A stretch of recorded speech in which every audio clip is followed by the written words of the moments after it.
ആപ്കി അദാലത്തിൽ cricket star Muhammad കൈഫിന്റെ മേലുള്ള കുറ്റാരോപണം കുസൃതി കുറച്ച് കൂടുതലാണ് എന്നുള്ളതാണ്. മുഹമ്മദ് കൈഫ്, താങ്കളെക്കുറിച്ച് ഞാൻ അറിഞ്ഞത് കുട്ടിക്കാലത്ത് താങ്കൾ വളരെ ശാന്തനും സമാധാനപ്രിയനുമാണെന്നാണ്. പക്ഷെ അതിനേക്കാൾ കൂടുതൽ കുസൃതി ഉണ്ടെന്ന് കേട്ടു. നിങ്ങൾ കേട്ടതനുസരിച്ച് എനിക്ക് അത്രയ്ക്കൊന്നുമില്ല, എന്നാലും കുറച്ചൊക്കെ ഉണ്ട്. പക്ഷേ ഇപ്പോഴത്തെ കുട്ടികളെക്കാളും കുറച്ച് കുറവാണ് എനിക്ക്. താങ്കൾ ക്രിക്കറ്റ് കളിക്കുന്നതിനേക്കാൾ കൂടുതൽ കാറ്റാടി വിടുന്നതായിട്ടാണ് ഞാൻ അറിഞ്ഞത്. എൻ്റെ കുട്ടിക്കാലത്ത് അങ്ങനെയുള്ള പരിപാടികളൊക്കെ ഉണ്ടായിരുന്നു. അതൊക്കെ അങ്ങനെ ഒരു കാലം. എൻ്റെ ഫ്രണ്ട്സൊക്കെ ഉണ്ടായിരുന്നു. എല്ലാവരും കളിക്കുമ്പോൾ ഫ്രീ ടൈമൊക്കെ കിട്ടുമ്പോൾ നമ്മൾ അങ്ങനെയൊക്കെ കളിക്കാറുണ്ട്. പക്ഷേ ഞാൻ അലഹബാദിൽ ഒരുപാട് നാൾ ഞാൻ ഉണ്ടായിട്ടില്ല എന്നോണം പറയാൻ. 12 വയസ്സിൽ ഞാൻ കാൺപൂരിലേക്ക് പോയി.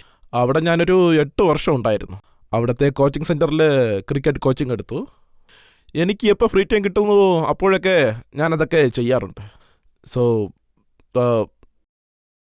എനിക്ക് നല്ല ഇഷ്ടമായിരുന്നു അതൊക്കെ, അതുകൊണ്ട് ഞാനതെല്ലാം ചെയ്യാറുണ്ട്. താങ്കൾ പറഞ്ഞു താങ്കൾ ക്രിക്കറ്റ് ഹോസ്റ്റലായ കാൺപൂരിലാണ് ഉണ്ടായിരുന്നെന്ന്. ഞാൻ അറിഞ്ഞത് താങ്കൾ അവിടെ കുസൃതിയൊക്കെ കാണിച്ച് പ്രേതത്തിന്റെ വേഷമൊക്കെ ഇട്ട് കുക്കിനെ പേടിപ്പിച്ചെന്നാണ്.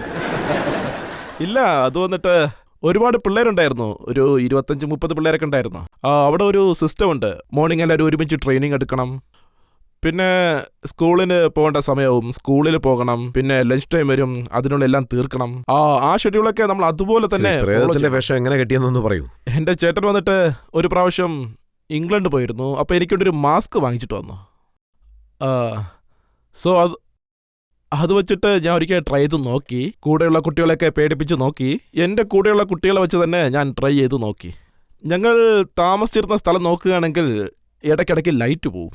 അപ്പോൾ മുഴുവനും അങ്ങ് ഇരുട്ടാവും. അപ്പോൾ ഇങ്ങനെയുള്ള കാര്യങ്ങളൊക്കെ ട്രൈ ചെയ്യുന്നതിന് നല്ല മാർഗമാണത്.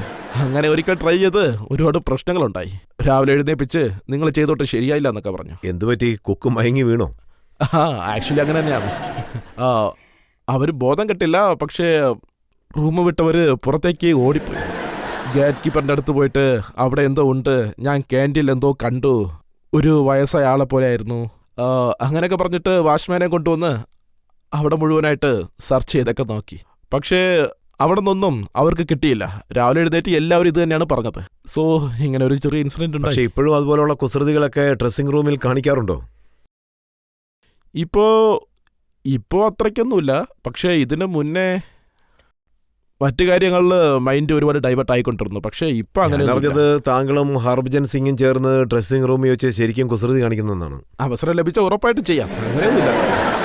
പക്ഷേ കൂടുതലും എൻ്റെ കൂടെ കളിച്ചു വളർന്ന സുഹൃത്തുക്കൾ തന്നെയാണ്. സെവാഗ്, ഹർഭജൻ, യുവരാജ്, ഇവരെല്ലാം ഒരുമിച്ച് കളിച്ചു വരുന്നവരാണ്. ഞങ്ങൾക്കിടയിൽ നല്ലൊരു ബോണ്ടുണ്ട്, ഞങ്ങൾക്കിടയിൽ നല്ലൊരു അണ്ടർസ്റ്റാൻഡിംഗ് ഉണ്ട്. അവസരം കിട്ടിയ ഉറപ്പായിട്ടും ചെയ്യും. കൈഫ്, ആദ്യമായി താങ്കളുടെ അച്ഛൻ താങ്കളുടെ പക്കൽ ഒരു ബാറ്റ് തന്നിട്ട് എന്ത് പറഞ്ഞെന്ന് വെച്ചാ, ഇതിന്റെ വാല്യൂ തീർച്ചയായിട്ടും നീ മനസ്സിലാക്കണമെന്ന് അച്ഛൻ പറഞ്ഞു.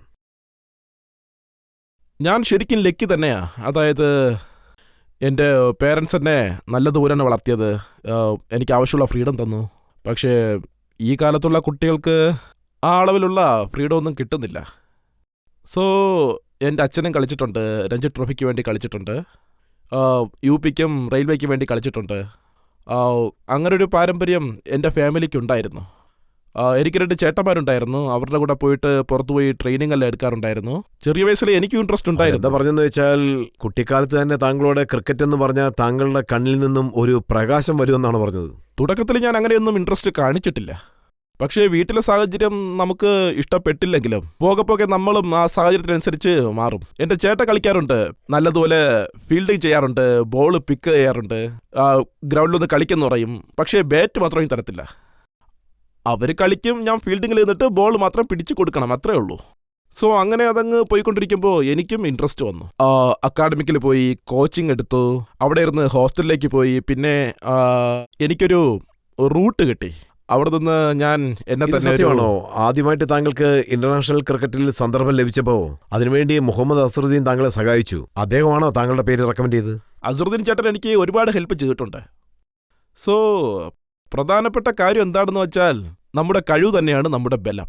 നമുക്കൊരു ഓപ്പർച്യൂണിറ്റി കിട്ടുകയാണെങ്കിൽ നമ്മളത് നല്ലതുപോലെ യൂസ് ചെയ്യേണ്ടതായിട്ടുണ്ട്. സഹായം നോക്കുകയാണെങ്കിൽ അത് നമുക്ക് ആവശ്യമാണ്. പക്ഷേ മുഴുവനായിട്ട് നോക്കുമ്പോൾ എനിക്ക് യാതൊരു റിഗ്രറ്റും ഇല്ല. യു പിയിൽ നിന്ന് വന്ന ഒരു പ്ലെയർ നാഷണൽ ലെവലിൽ കളിക്കുക എന്ന് പറയുന്നത് അഭിമാനം കൊള്ളേണ്ട കാര്യമാണ്. അതെനിക്ക് എപ്പോഴും സുനിൽ പ്രൗഡാണ്. ഗവാസ്കർ എപ്പോഴും ചോദ്യം ഉന്നയിച്ചുകൊണ്ടേയിരിക്കുമെന്ന് കേട്ടു. കൈഫ് എങ്ങനെയാണ് സെലക്ട് ആയതെന്ന്? ഇല്ല, അതായത് അദ്ദേഹം ഒരു മികച്ച പ്ലെയർ തന്നെയാണ്. അദ്ദേഹത്തിൻ്റെ കാലത്ത്, അതായത് അവർ പറഞ്ഞതിനെ പറ്റി ഒരു കമൻറ്റും ഞാൻ പറയാൻ ആഗ്രഹിക്കുന്നില്ല. ആരെങ്കിലും നമ്മളെപ്പറ്റി തെറ്റായിട്ട് പറഞ്ഞാലോ തെറ്റായിട്ട് എഴുതിയാലോ നമുക്കൊരു മോട്ടിവേഷൻ കിട്ടും. എനിക്ക് അങ്ങനെയാണ് സംഭവിച്ചത്. ഞാൻ എപ്പോഴും സ്റ്റേജ് അവരൊക്കെ വിട്ടിട്ട് എത്രത്തോളം പുറത്ത് മോശമായി എഴുതുന്നോ അതിനേക്കാൾ മനോഹരമായി താങ്കൾ ക്രിക്കറ്റ് കളിക്കുമെന്നാണോ? ഞാൻ ആരെ ഉദ്ദേശിച്ചൊന്നും പറഞ്ഞതല്ല. എൻ്റെ വിശ്വാസം എന്തെന്ന് വെച്ചാൽ ഞാൻ ആരുടെയും പേര് പറഞ്ഞിട്ടില്ല. പക്ഷേ എൻ്റെ ജീവിതത്തിൽ ഇങ്ങനെയൊക്കെയാണ് സംഭവിച്ചത്. പറയുകയാണെങ്കിൽ എൻ്റെ ജീവിതത്തിൽ ഒരുപാട് അപ്പ് ആൻഡ് ഡൗൺസ് ഉണ്ട്. ചിലർ പറയാറുണ്ട് ഇവന് ഫീൽഡിംഗ് മാത്രമേ പറ്റൂ, വേറൊന്നും ഇവരെ കൊണ്ട് പറ്റത്തില്ല. ചില സമയത്ത് നന്നായിട്ട് കളിച്ചു എന്ന് പറയും, പക്ഷേ ഒരു കൺസിസ്റ്റൻസി കിട്ടത്തില്ല. പക്ഷേ നമ്മളൊരു ഫീൽഡ് സെലക്ട് ചെയ്യുവാണെങ്കിൽ ഇങ്ങനെയുള്ള സാഹചര്യങ്ങളും ഹാൻഡിൽ ചെയ്തേ പറ്റൂ. അതിനുവേണ്ടി താങ്കൾ വെയിറ്റ് അപ്സ് ചെയ്യണം. ആൻഡ് ഡൗൺ ഉള്ളതായിട്ട് പറയുന്നു. പക്ഷെ സെലക്ഷൻ നോക്കുകയാണെങ്കിൽ പല പ്രാവശ്യവും ഇങ്ങനെയാണ് സംഭവിച്ചിട്ടുള്ളത്. ഒരു കാറിൽ സ്റ്റെപ്പിനി ഉള്ളതുപോലെ സൗരവ് ഗാംഗുലി കളിച്ചില്ലെങ്കിൽ ആ സമയത്ത് താങ്കൾ കളിക്കും. സച്ചിൻ തെണ്ടുൽക്കറിന് പരിക്ക് പറ്റിയാൽ അപ്പോൾ താങ്കൾ കളിക്കുന്നു. യുവരാജിന് പരിക്ക് പറ്റിയാലും അതെങ്ങനെയാണെന്ന് വെച്ചാൽ സ്റ്റോപ്പ് ഗ്യാപ്പ് അറേഞ്ച്മെന്റ് പോലെ സ്റ്റെപ്പിനി പോലെയാണ് താങ്കളെ ഉപയോഗപ്പെടുത്തിയത്. എൻ്റെ അറിവിൽ 5 വർഷമായിട്ട് ഞാൻ ഇന്റർനാഷണൽ ഗെയിംസ് എല്ലാം കളിച്ചുകൊണ്ടിരിക്കുകയാണ്. ഞാൻ 8 ടെസ്റ്റ് മാച്ചേ കളിച്ചിട്ടുള്ളൂ. 8 ആദ്യത്തെ 3 ശ്രീലങ്കയ്ക്കെതിരെയാണ് ഞാൻ കളിച്ചത്. 1 സൗത്ത് ആഫ്രിക്ക, പിന്നെ ഇടയ്ക്ക് കുറച്ച് ഗ്യാപ്പ് വീണു, പിന്നെ ഒരു കംബാക്ക് കൊടുത്തു. പിന്നെ ഓസ്ട്രേലിയക്കെതിരെ കളിക്കാൻ അവസരം കിട്ടി. 2-3 50s ഒക്കെ എടുത്തു. അതിനുശേഷം എനിക്ക് കളിക്കാനായിട്ട് അവസരങ്ങളൊന്നും കിട്ടിയിട്ടില്ല. സോ ഒരു നല്ലൊരു പ്ലെയർ ആയിരിക്കുമ്പോൾ നമ്മുടെ കഴിവ് പ്രകടിപ്പിക്കാൻ തുടർച്ചയായിട്ട് അവസരങ്ങൾ കിട്ടിക്കൊണ്ടേയിരിക്കും. അങ്ങനെയൊക്കെ കിട്ടുമ്പോൾ നമ്മളെ തിരഞ്ഞെടുത്തവർക്ക് നമ്മളെ കണ്ട് നമ്മുടെ കഴിവിൻ്റെ മേലെ അവർക്കൊരു വിശ്വാസം വന്നേക്കാം. അതിനുശേഷം നമ്മൾ നേരെ കളിച്ചോ ഇല്ലയോ എന്നുള്ള തീരുമാനം അവർക്ക് എടുക്കാവുന്നതാണ്. ഇപ്പോൾ ആരായിരുന്നാലും ആർക്കും എല്ലാ അത്രയ്ക്ക് ഈസിയൊന്നും അല്ലല്ലോ. ഓരോ മാച്ചിന് ശേഷവും അകത്തും പുറത്തുമൊക്കെ പോകുന്നതും ഒരാൾക്കും ഒരു ഇൻസെക്യൂരിറ്റി ഒക്കെ കൊടുക്കുമല്ലോ. താങ്കൾ എപ്പോഴും 6ാമത്തെ 7ാമത്തെ പൊസിഷനിലാണ് കളിക്കുന്നത്. ആ പൊസിഷനിൽ കളിക്കുമ്പോൾ ശരിക്കും അടിച്ചു കളിക്കേണ്ട സമയമാണ്. ഓവേഴ്സ് കുറവാണ്. ഞാൻ വണ്ടിയെക്കുറിച്ചാണ് പറയുന്നത്.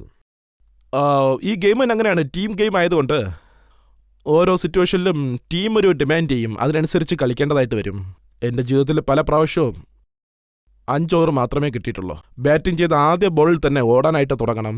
ചില സമയത്ത് നോക്കുകയാണെങ്കിൽ ചില സമയത്ത് തെറ്റായിട്ട് കളിച്ച് ഔട്ടായി പോകും. ടീമിൻ്റെ അപ്പോഴത്തെ സിറ്റുവേഷൻ നോക്കുകയാണെങ്കിൽ ഇനിയും ഒരുപാട് റൺസ് എടുക്കേണ്ട അവസ്ഥയാണ്. സോ ഇതുപോലെ ഞാൻ മാത്രമല്ല, ഇപ്പോൾ എല്ലാ രാജ്യങ്ങളിലും എന്നെപ്പോലെ കളിക്കാറുണ്ട്. ഇതൊരു ടീം കളിക്കുന്നൊരു ഗെയിമാണ്. ടീം മാനേജ്മെൻറ്റ് ഈ സമയത്ത് നിങ്ങൾ കളിച്ചേ പറ്റൂ എന്നൊക്കെ പറയുകയാണെങ്കിൽ നമ്മളവിടെ പോയി അത് നമ്മുടെ പ്രവൃത്തിയിൽ കാണിക്കണം. അപ്പോൾ നമ്മളോട് പോയി നമ്മുടെ മുഴുവൻ എഫേർട്ടും കാണിക്കണം. എൻ്റെ കഴിവിൻ്റെ പരമാവധി എപ്പോഴും ഞാൻ ശ്രമിക്കാറുണ്ട്. ചില സമയങ്ങളിൽ സക്സസ് ആവും, ചില സമയങ്ങളിൽ അത് ആവാറില്ല. കുറച്ചാളിന് മുൻപാണ് പാകിസ്ഥാൻ സീരീസ് കഴിഞ്ഞത്. ആ കളിയിൽ താങ്കൾ പൂർണ്ണ പരാജയമായിരുന്നു. താങ്കൾക്ക് ശരിക്കും റൺ എടുക്കാൻ പോലും സാധിച്ചില്ല. ഇല്ല, അങ്ങനെ നോക്കുകയാണെങ്കിൽ 11 പ്ലേയേഴ്സ് കളിക്കാറുണ്ട്. ആ സമയത്ത് നോക്കുകയാണെങ്കിൽ ഒരു 4-5 പ്ലേയേഴ്സേ നല്ലതായിട്ട് കളിക്കാറുള്ളൂ. സോ ഇത് ലൈഫിൽ നടന്നുകൊണ്ടേയിരിക്കും. ചിലപ്പോൾ സ്കോർ ചെയ്യും, ചിലപ്പോൾ സ്കോർ ചെയ്യത്തില്ല. പക്ഷേ പ്രധാനപ്പെട്ട കാര്യം ആ കളിയിൽ നമ്മൾ ജയിക്കണം. ആൻഡ് നമുക്ക് തന്ന ജോലി എന്താന്ന് വെച്ചാൽ അവിടെ നല്ലതുപോലെ കളിക്കണം. ഓവറോളായിട്ട് നോക്കുകയാണെങ്കിൽ നമുക്ക് ജയിച്ചിട്ട് തിരിച്ചു വരണം. ചില സമയത്ത് എന്തായാലും അപ്പ് ആൻഡ് ഡൗൺസ് ഒക്കെ ഉണ്ടാവാറുണ്ട്. ഇപ്പോൾ ഓവറോളായിട്ട് നോക്കുകയാണെങ്കിൽ എൻ്റെ പെർഫോമൻസിൽ നന്നായിട്ട് പെർഫോം ചെയ്തിട്ടുണ്ട്. ഓൺ ഡേയില് സ്റ്റാർട്ടിംഗ് തൊട്ട് തന്നെ. പാകിസ്ഥാനിൽ എന്താ സംഭവിച്ചത്? സോയേബ് അക്തറിനെ കണ്ട് പേടിച്ചോ? അതുമല്ലെങ്കിൽ ആ സാഹചര്യം കണ്ട് പേടിച്ചു പോയോ? ഇല്ല, പേടി അങ്ങനെയൊന്നുമില്ല. ചില സമയത്ത് നമ്മൾ തെറ്റായ ബോൾ അടിച്ചിരുന്നാലും, അതായത് ഒരു ഷോട്ട് അടിച്ചിരുന്നാലും നമ്മൾ പുറത്തു കൊണ്ട അവസ്ഥയാണ്. ഈ ഗെയിം തന്നെ അങ്ങനെയാണ്. ഒരിക്കലും ഒന്നും പെർഫെക്റ്റ് അല്ല. എന്നും പുതിയ കാര്യങ്ങൾ പഠിക്കുന്നത് പോലെ. സങ്കടമില്ലേ? ഈ കളികളിൽ യങ്സ്റ്റേഴ്സ് നന്നായിട്ട് കളിക്കുന്നുണ്ട്. അങ്ങനെ വിഷമമൊന്നുമില്ല, നമ്മൾ ജയിക്കുന്നുണ്ട്. ഞാൻ നേരത്തെ പറഞ്ഞതുപോലെ എല്ലാവർക്കും ജയമാണ് പ്രധാനം. അതുമാത്രമല്ല, നമ്മുടെ പ്ലെയേഴ്സ് എല്ലാം അവിടെ വളരെ മനോഹരമായിട്ടാണ് പെർഫോം ചെയ്തത്. അതൊരു ടീം എഫേർട്ടാണ്. നമ്മുടെ ടീം തന്നെ അവിടെ വളരെ നല്ല രീതിയിൽ എഫേർട്ട് ഇട്ടിട്ടുണ്ട്. ബോൾസ് ബാക്ക് ചെയ്തു, അതിനുശേഷം ബാറ്റിംഗ് നല്ലതുപോലെ ചെയ്തു. ഒരു പ്ലെയറായിട്ട് അവിടെ വിജയം കിട്ടിയതിൽ എനിക്ക് വളരെയധികം സന്തോഷമുണ്ട്. എനിക്ക് ഒരു പ്രശ്നവുമില്ല. അവിടെ നമ്മൾ പോയി കളിച്ച് ജയിച്ചിട്ട് വന്നു. ടെസ്റ്റ് മാച്ചിന് ശേഷം കംബാക്ക് കൊടുക്കുക എന്ന് പറയുന്നത് ക്യാപ്റ്റന് ശേഷം ആ പ്ലേയേഴ്സിനായിരിക്കും അഭിനന്ദനങ്ങൾ. താങ്കൾ ഫീൽഡിലേക്ക് ഇറങ്ങുന്ന സമയത്ത് താങ്കളുടെ അമ്മ പ്രാർത്ഥിച്ചുകൊണ്ടേയിരിക്കും, അതായത് മകൻ എങ്ങനെയെങ്കിലും ജയിച്ച് കാണണമെന്ന്. ഞാൻ ഗ്രൗണ്ടിൽ കളിച്ചുകൊണ്ടിരിക്കും, അതുകൊണ്ട് എനിക്കതറിയാൻ സാധ്യതയില്ല. പക്ഷേ ഇപ്പൊ കുറച്ച് റിലാക്സ് ആയിട്ടുണ്ട്. എല്ലാവരും വീട്ടിലെ മാച്ച് കാണുന്നുണ്ട്. ആദ്യമൊന്നും അങ്ങനെ അല്ല. എല്ലാവരും താങ്കളുടെ അച്ഛൻ താങ്കൾ ഔട്ട് ആവുന്നത് കാണാതിരിക്കാൻ വേണ്ടി മാച്ച് കാണാറില്ലെന്ന്. ആദ്യം നല്ല ടെൻഷൻ ആയിരിക്കും. ഔട്ടായ ഉടനെ അപ്പം തന്നെ എനിക്ക് ഫോൺ ചെയ്യും. ഞാനൊരിടത്ത് വായിച്ചിരുന്നു, ഇന്ത്യ തോക്കുന്ന സാഹചര്യത്തിൽ താങ്കൾ കളിച്ചുകൊണ്ടിരുന്നപ്പോൾ താങ്കളുടെ അച്ഛൻ ദേവദാസ് സിനിമ കാണാൻ പോയിരുന്നു. ഇല്ല, അതൊരു പഴയ സംഭവമാണ്.